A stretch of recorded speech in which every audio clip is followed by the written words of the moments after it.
Hello students, मैं आर्यन गुप्ता स्वागत करता हूं आपका इस वीडियो में, जिसमें हम लोग पढ़ रहे हैं क्लास 12th फिजिक्स पार्ट 2 परमाणु वाले लेसन का न्यूमेरिकल्स। आज होने वाला है हमारा लेक्चर नंबर 42। लास्ट लेक्चर 41 में हम लोगों ने कुछ न्यूमेरिकल्स इस लेसन के किए थे, तो आज की इस क्लास में उसी के आगे हम लोग कुछ और न्यूमेरिकल करने वाले हैं। बच्चों, ये जो न्यूमेरिकल्स मैं आपको बता रहा हूँ ये परमाणु वाले लेसन के न्यूमेरिकल हैं, और आपके अनसॉल्व्ड पेपर में पिछले 10 सालों में जिस जिस सेट में जिस जिस सत्र में पूछे गए हैं, मैं एक एक क्वेश्चन निकाल कर आपको बता रहा हूँ। तो ज़्यादा लेक्चर नहीं होंगे इसमें आपके, हो सकता है मतलब जो है इसके बाद एक लेक्चर और हो न्यूमेरिकल का, उसके बाद आपके सारे इंपॉर्टेंट न्यूमेरिकल्स जो हैं वो कवर हो जाएंगे। ठीक है ना। आप इसी में से तैयार कर लीजिएगा, इसी में से आपके बोर्ड परीक्षा में आने की चांस है। ठीक है, तो वीडियो बहुत ही इंपॉर्टेंट होती है बच्चों, आप लोग बिल्कुल भी स्किप मत कीजिएगा, वीडियो को पूरा देखिएगा। और अगर वीडियो पसंद आए तो वीडियो को लाइक करके शेयर कर दीजिएगा अपने दोस्तों में, और उन्हें ये बताइएगा कि यहाँ से इंपॉर्टेंट क्वेश्चन की तैयारी कराई जाती है, वो भी फिजिक्स की। ठीक है बच्चों, और अगर चैनल पर आप लोग नए हैं तो चैनल को जरूर सब्सक्राइब कीजिए। वीडियो देख लेते हैं बहुत सारे बच्चे और चैनल को सब्सक्राइब भी नहीं करते हैं, तो उनसे हमारी यही रिक्वेस्ट है कि वो चैनल को सब्सक्राइब करें और ज़्यादा से ज़्यादा अपने दोस्तों में शेयर करें, जिससे आप लोगों की फिजिक्स की 95 प्लस की तैयारी हो सके। ठीक है, तो चलिए शुरू करते हैं आज की अपनी क्लास। आज जो भी क्वेश्चन हम लिए हैं बहुत ही इंपॉर्टेंट क्वेश्चन है, वो आपके 2018 से लेकर 2025 तक, मतलब 2024 तक बोर्ड परीक्षा में वो पूछे गए हैं। ठीक है, तो चलिए शुरू करते हैं आज की अपनी क्लास। क्वेश्चन जो भी मैं पढ़ूंगा उसका स्क्रीनशॉट यहाँ साइड में लग जाएगा, आप लोग उसको देख लीजिएगा, स्क्रीनशॉट ले लीजिएगा। अगर स्क्रीनशॉट नहीं ले पाते हैं तो उसका पीडीएफ सॉल्यूशन सहित पीडीएफ आपको हमारे टेलीग्राम चैनल पर मिल जाएगा। ठीक है, टेलीग्राम चैनल को आप लोग ज्वाइन कर लीजिएगा और वहाँ से पीडीएफ बिल्कुल फ्री डाउनलोड करने के लिए आपको मिलेगा। ठीक है, बस उसका लिंक मैं नीचे आपको डिस्क्रिप्शन बॉक्स में दे दूंगा, आप वहाँ से जाके उसका पीडीएफ बिल्कुल फ्री डाउनलोड कर सकते हैं। ठीक है ना, तो चलिए शुरू करते हैं आज की अपनी क्लास। पहला जो क्वेश्चन है मैं पढ़ दे रहा हूँ, क्वेश्चन स्क्रीन पर आ जाएगा। क्वेश्चन कह रहा है कि किसी उत्तेजित हाइड्रोजन परमाणु के इलेक्ट्रॉन की ऊर्जा -3.4 इलेक्ट्रॉन वोल्ट है। ठीक है, कक्षा नहीं बताया है, केवल क्या कहा है, कोई उत्तेजित परमाणु का इलेक्ट्रॉन है और उसकी ऊर्जा कितनी है, -3.4 इलेक्ट्रॉन वोल्ट है। कह रहा है इस इलेक्ट्रॉन का कोणीय संवेग ज्ञात कीजिए। ठीक है ना, इंपॉर्टेंट क्वेश्चन है, ऑब्जेक्टिव में भी इस टाइप के क्वेश्चन पूछे जाते हैं। ठीक है ना, तो यहाँ पर इलेक्ट्रॉन की ऊर्जा जो दे रहा है E बराबर, क्वेश्चन नंबर, कल 5 क्वेश्चन हुआ था, आज ये क्वेश्चन नंबर 6वां है। ठीक है, 5 क्वेश्चन हम लोगों ने किया था, आज उसी सीरियल में ये 6वां क्वेश्चन है। तो यहाँ पर दे रहा है ई बराबर दे रहा है -3.4 इलेक्ट्रॉन वोल्ट। ठीक है, यन का मान नहीं दिया है कि किस कक्षा में है, तो यन का मान हम निकाल सकते हैं। तो चूंकि हम जानते हैं, यहाँ पर लिखेंगे, चूंकि हम जानते हैं कि nवीं कक्षा की ऊर्जा, nवीं कक्षा की ऊर्जा का जो फॉर्मूला होता है वो होता है En बराबर -13.6 बटे n स्क्वायर, इतना इलेक्ट्रॉन वोल्ट। ठीक है ना, अब यहाँ से E का मान तो यहाँ दिया है, तो इसकी जगह पे हम E का मान रख देंगे। ठीक है, -3.4 इलेक्ट्रॉन वोल्ट और बराबर में -13.6 n स्क्वायर। ठीक है, इलेक्ट्रॉन वोल्ट। अब इलेक्ट्रॉन वोल्ट से इलेक्ट्रॉन वोल्ट कैंसिल हो जाएगा, माइनस से माइनस कैंसिल हो जाएगा, और उसके बाद जब हम इसको भाग लगाएंगे तो 4 से अगर इसमें गुणा करें तो इतना आ जाएगा, तो इसको हम काट के यहाँ पर 4 लिख देते हैं। ठीक है ना, अब यहाँ पर एक बचा, n स्क्वायर का इधर मल्टीप्लाई कराइए, तो n स्क्वायर बराबर में क्या बचा, 4, स्क्वायर को उधर भेजेंगे तो n बराबर कितना आएगा, √4, और 4 का वर्गमूल निकालेंगे तो कितना आएगा, 2 आएगा। ठीक है ना, तो कक्षा मतलब n बराबर कितना हो गया, 2। ठीक है, कौन सी कक्षा है, दूसरी कक्षा है।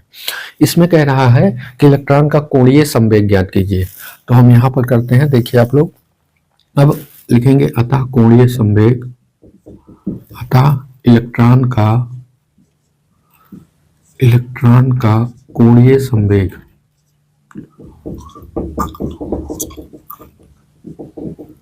कोणीय संवेग। कोणीय संवेग L बराबर हमने आपको बताया था NH अपान में 2 पाई।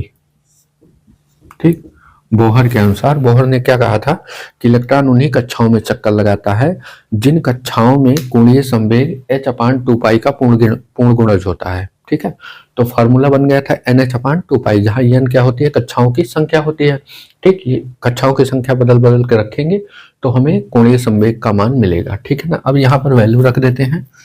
L बराबर कौन सी कक्षा आई है, दूसरी कक्षा। ठीक, तो n बराबर 2 रखेंगे, गुणे H का मान रखेंगे 6.6 गुणे 10 की घात -34 और बटे 2 गुणे 3.14।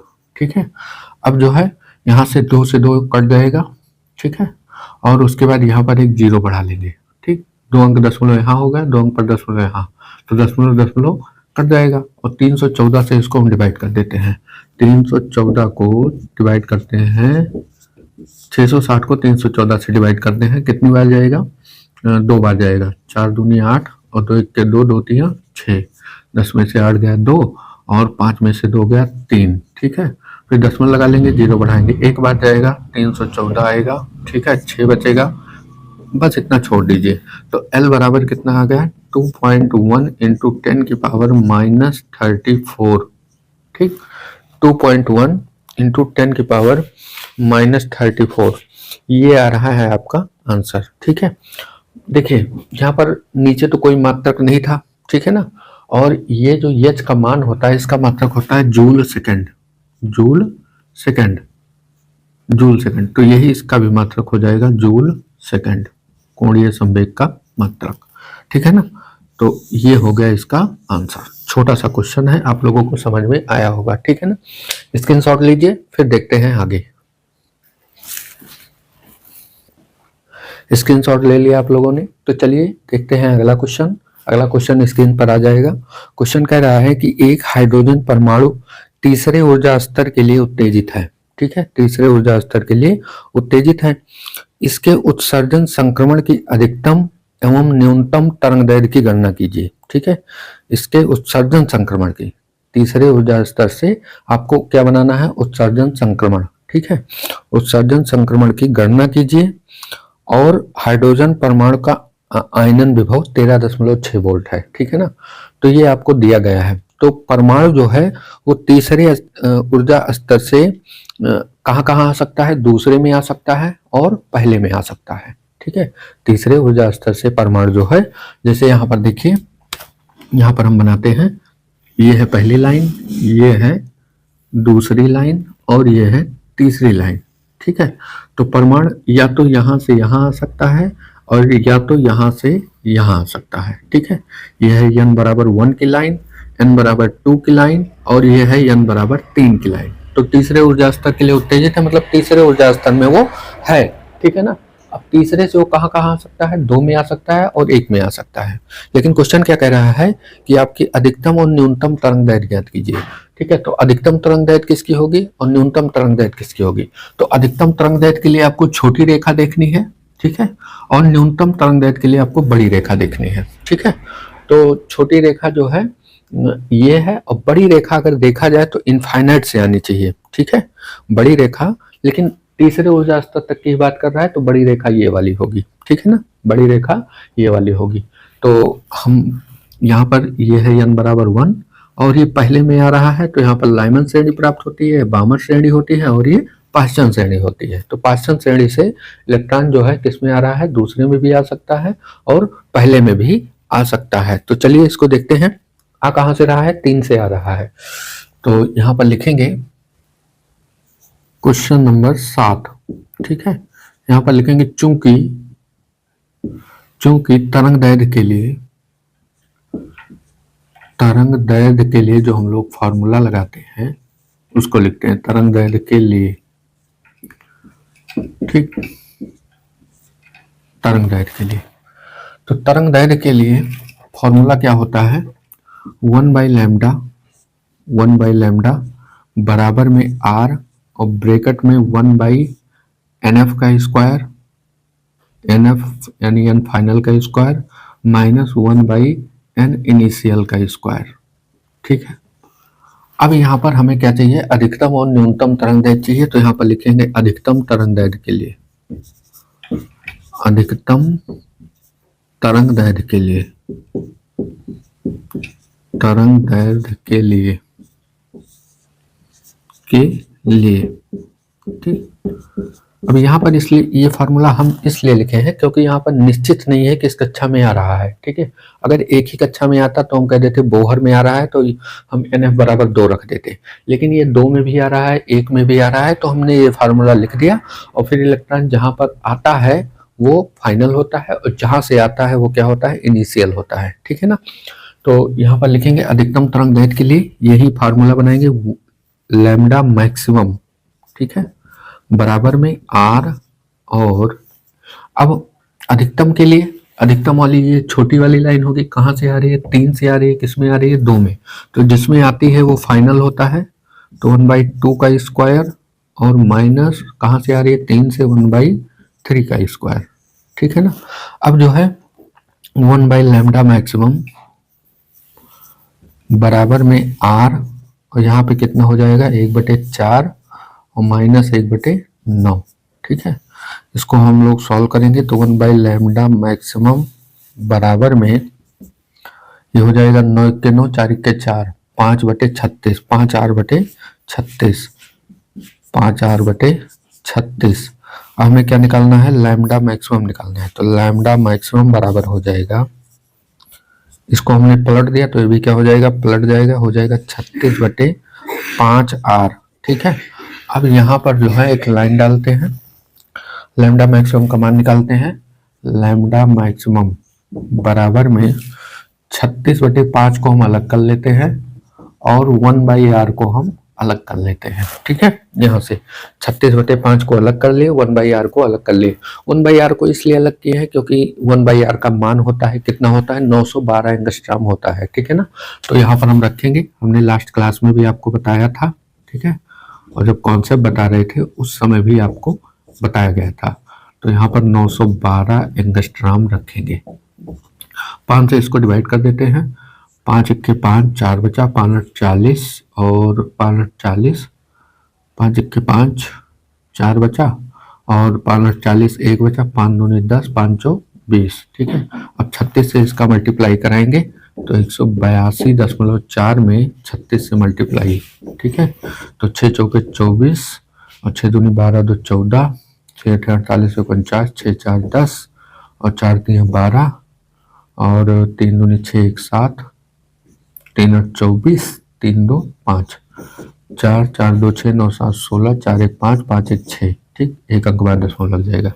तो लैम्डा मैक्सिमम जो होगा वो आपका कितना आएगा, 6566.4 एंगस्ट्रॉम, ठीक।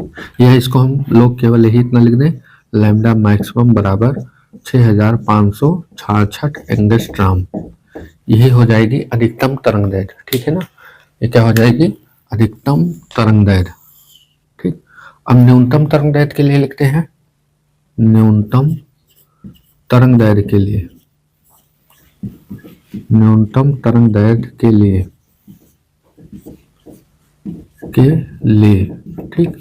न्यूनतम तरंगदैर्घ्य कहाँ से कहाँ आएगी, ये न्यूनतम तरंगदैर्घ्य आएगी 3 से 1 में, ठीक है। वही चीज है, 3 हमने बताया ना कि अधिकतम कौन सी होती है, जो सबसे छोटी लाइन होती है, न्यूनतम कौन सी होती है, जो सबसे बड़ी लाइन होती है। तो इसी फार्मूले में NF बराबर क्या रखेंगे, 1 रखेंगे और NI बराबर क्या रखेंगे, 3 रखेंगे, तो हमें न्यूनतम तरंगदैर्घ्य प्राप्त होगी। फॉर्मूला लिख देते हैं, 1/λ मिनिमम, ठीक, बराबर में R, और 1 में आ रहा है तो 1/1 का स्क्वायर, कहाँ से आ रहा है, 3 से आ रहा है तो 1/3 का स्क्वायर, ठीक। अब यहाँ से 1/λ मिनिमम बराबर में R, और ये हो जाएगा 1/1 माइनस 1/9, ठीक। ये हो जाएगा 9 में से 1 गया 8, 8/9, 1/λ मिनिमम बराबर में 8R/9, ठीक। या लैम्डा बराबर अगर निकालें, लैम्डा मिनिमम ये निकालें तो ये आएगा आपका 9/8 और 1/R अलग, ठीक। ठीक है, 8 नीचे चला आएगा और 9 ऊपर चला जाएगा, ठीक है ना। तो 8R जो है उसको हमने 1/R में लिख दिया। अब 1/R का मान यहाँ से फिर रख देंगे 912 एंगस्ट्रॉम। तो ये यहीं पर करते हैं हम, तो 9/8 गुणे 912, ठीक, डिवाइड करेंगे, 8 के 8, फिर 1 बचा, फिर 8 के 8, 8 चौक 32, 9 से मल्टीप्लाई करा लेंगे इसको, ये आएगा 9 चौक 36 के 6 हासिल बचा 3 और 9 3 12 के 2 हासिल बचा 1, 9 1 के 9 1 10, 1026 एंगस्ट्रॉम, ठीक। अब देखिए आप लोग ही देखिए, ये सबसे बड़ी लाइन है लेकिन तरंग दैर्घ्य जो है 1026 एंगस्ट्रॉम है। ये सबसे छोटी लाइन है लेकिन तरंग दैर्घ्य कितना है, 6566 एंगस्ट्रॉम है, ठीक है ना। आसान क्वेश्चन है, ठीक है। हमने यहाँ पर आपको समझा भी दिया है, एक लाइन यहाँ पर डाल देते हैं, ये रफ का काम है, आपको करना नहीं है। अगर चाहें तो फिगर बना सकते हैं लेकिन न्यूमेरिकल में बनाने की कोई ज़रूरत नहीं है, ठीक है ना। ये रफ का काम है, ठीक है, आप लोगों को इसको नहीं लिखना है, ठीक। तो इतना स्क्रीनशॉट लीजिए, फिर देखते हैं आगे क्वेश्चन। स्क्रीनशॉट आप लोगों ने ले लिया होगा, चलिए देखते हैं क्वेश्चन नंबर 8। क्वेश्चन नंबर 8 आपकी स्क्रीन पर आ जाएगा, मैं एक बार पढ़ दे रहा हूं, आप लोग ध्यान से सुनिए इसे। कह रहा है कि हाइड्रोजन परमाणु की 9वीं कक्षा की ऊर्जा जो है En बराबर -13.6/n² इलेक्ट्रॉन वोल्ट है। कह रहा है इलेक्ट्रॉन की चतुर्थ कक्षा से तृतीय कक्षा में संक्रमण उत्सर्जित, ठीक है, चतुर्थ से तीसरे में, ठीक है, चतुर्थ से तीसरे में उत्सर्जित ऊर्जा जूल में तथा उत्सर्जित विकिरण की तरंगदैर्घ्य मीटर में ज्ञात कीजिए, ठीक है ना।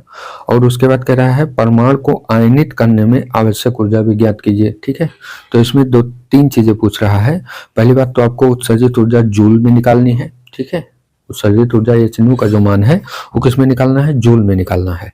और उसके बाद हमें क्या निकालना है, उत्सर्जित विकिरण की तरंगदैर्घ्य निकालनी है, ठीक है, लैम्डा का मान निकालना है। फिर उसके बाद परमाणु को आयनित करने के लिए कितनी ऊर्जा चाहिए ये भी हमें ज्ञात करना है, ठीक है ना। तो यहाँ पर पहले जो दिया है उसको लिखते हैं, क्वेश्चन नंबर 8 है ये, क्वेश्चन नंबर 8, ठीक है।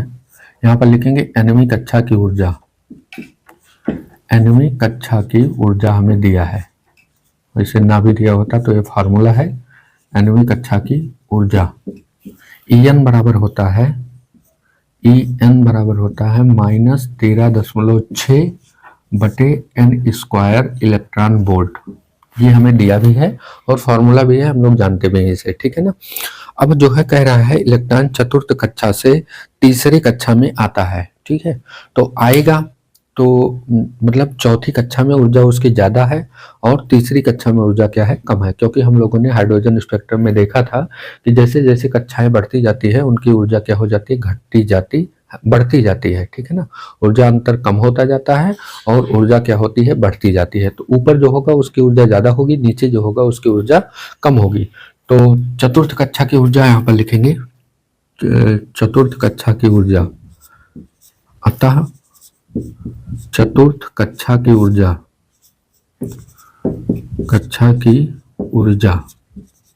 ठीक, चतुर्थ कक्षा की ऊर्जा। तो E4 बराबर में -13.6/n², n² की जगह क्या रखेंगे, n का मान क्या है 4, तो 4 का स्क्वायर, इसको हम डिवाइड करेंगे तो -13.6 कितना आएगा, 16 आ जाएगा। या हम लोग लिखें E4 बराबर कितना आ जाएगा, 16 × 128 -0.85 आएगा, ठीक है, 16 × 128 16 × 85, ठीक, इतना इलेक्ट्रॉन वोल्ट। और कहाँ आ रहा है, चतुर्थ से आ रहा है तीसरी में, ठीक है। क्वेश्चन का है चतुर्थ से तृतीय कक्षा में, तो तृतीय कक्षा की ऊर्जा तथा तृतीय कक्षा की ऊर्जा, ठीक, तृतीय कक्षा की ऊर्जा देखेंगे तो E3 बराबर -13.6/3 का स्क्वायर, और मतलब ये हो गया -13.6/9, और 9 से इसको डिवाइड करेंगे तो ये आएगा E3 बराबर 9 के 9 -1 और 4 बचा, और 9 चौक 36, 9 पचे 45, 9 पचे 45, 1 बचा, 9 के 9, 1.51 इलेक्ट्रॉन वोल्ट, ठीक है ना, ये तीसरी कक्षा की ऊर्जा हो गई। अब क्वेश्चन कह रहा है कि चौथी से तीसरे में आने पर तृतीय कक्षा में संक्रमण से उत्सर्जित ऊर्जा आपको किस में निकालनी है, जूल में निकालनी है। ठीक, ये इलेक्ट्रॉन वोल्ट में है लेकिन हमें किस में लाना है, जूल में लाना है। अतः यहां लिखेंगे अतः उत्सर्जित ऊर्जा कितनी ऊर्जा उत्सर्जित होती है, एक फोटान के बराबर ऊर्जा उत्सर्जित होती है, जिसे हम किससे दिखाते हैं, एच न्यू से दिखाते हैं। तो एच न्यू बराबर क्या होगा, कहां से आ रहा है, चौथी से तीसरी में आ रहा है, तो चौथी में ज्यादा है तो E4 माइनस E3। ठीक है, E4 minus E3। H new को हम क्या कहते हैं, एनर्जी बोलते हैं, तो E से दिखा देते हैं, E बराबर में E4 कितना है, -0.85 -0.85। ठीक है, और फिर माइनस ये वाला E3 का मान कितना है, -1.15 -1.51। ठीक, ये पूरा किसमें है, इलेक्ट्रॉन वोल्ट में है। इसको हम लोग सॉल्व करेंगे तो E बराबर में मिलेगा -0.85 और माइनस प्लस 1.51। ठीक, इसको माइनस करेंगे तो कितना आएगा, ये आएगा 11 में से 5 गया 6 और 4 बचा, 14 में से 8 गया 6, 0.66 इलेक्ट्रॉन वोल्ट। ठीक है ना, ये 0.66 इलेक्ट्रॉन वोल्ट आएगा। अब इसको हम किस में चेंज कर दें, जूल में चेंज कर दें, तो E बराबर में हो जाएगा 0.66 गुणे इलेक्ट्रॉन का आवेश 1.6 गुणे 10 की घात -19। अभी किस में आएगा, जूल में आएगा। ठीक है ना, तो गुणा करा लीजिए, 16 छक्का 96, 9 बचा, 16 छक्का 96 और 9 105 और 2 1 3 अंक बाद दशमलव और 10 की घात -19 जूल। ठीक है, अगर आप लोग चाहें तो इसे लिख सकते हैं E बराबर में 1.06 इंटू 10 की पावर -19 जूल। ठीक है, क्योंकि यहाँ पर तीसरा अंक क्या है, 5 से बड़ा है और इसको हटा के एक इसमें जोड़ देंगे तो 1.06 हो जाएगा, इतना जूल हो जाएगा। यही इसका आंसर हो जाएगा ऊर्जा का। लेकिन इसी में कुछ और पूछ रहा है, क्या पूछ रहा है, क्वेश्चन कह रहा है कि विकिरण की तरंगदैर्घ्य मीटर में परिकलित कीजिए। ठीक है, और विकिरण की तरंगदैर्घ्य मीटर में परिकलित कीजिए और परमाणु को आयनित करने में आवश्यक ऊर्जा भी ज्ञात कीजिए। तो अब हम निकालते हैं विकिरण की तरंगदैर्घ्य, लिखेंगे चूंकि विकिरण की तरंगदैर्घ्य